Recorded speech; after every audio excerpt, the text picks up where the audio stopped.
আজকে আমি চলে গেছিলাম বিশ্বের পুরাতন ঐতিহ্যবাহী মেলাতে। তো দেখতেই পাচ্ছ চলে এসেছি সারদা পল্লী মেলার বিশেষত্ব হলো হিন্দু মুসলিম উভয়েই এই বট গাছের নিচে পুজো করে যার যার মনস্কামনা পূর্ণ করে। কথিত আছে যে এই বট গাছের এখানটায় আগে নাম ছিল মল্লিক পীঠ, আর একজন ভদ্রলোক এখানে ঘোড়া পুঁতে পুজো করেছিল প্রথম। আর এই ঘোড়াগুলো দেখতে পাচ্ছ, এই ঘোড়া দিয়েই সাধারণ দর্শনার্থীরা বটগাছের নিচে পুজো করছিল।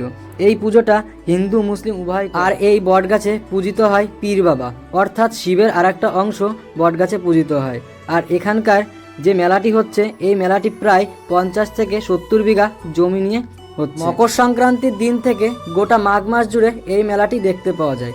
এই মেলায় আধুনিক বিশেষত্ব হচ্ছে মাথার চুলের চিরুনি থেকে সমস্ত আসবাবপত্রই কাঠের তৈরি, আর সমস্ত মেলার মধ্যে কাঠের জিনিসপত্রই বিক্রি হয়। কাঠের চেয়ার টেবিল থেকে শুরু করে বিভিন্ন ধরনের ফার্নিচার এই মেলায় দেখতে পাওয়া যায়। এই মেলাটি প্রায় 300 বছর ধরে হয়ে আসছে।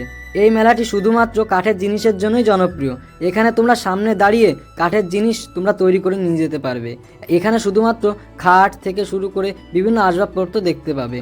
তোমরা আগে পরে এই মেলা দেখেছো কিনা আমার তো জানা নেই, যদি দেখে থাকো অবশ্যই কমেন্ট বক্সে জানাও। আর এই মেলাটি রানাঘাট সারদা পল্লীতে দেখতে পাওয়া যায়। আর যারা যারা ভিডিওটা শেষ পর্যন্ত ওয়াচ করলে অবশ্যই like, comment, share and subscribe করে দেবে।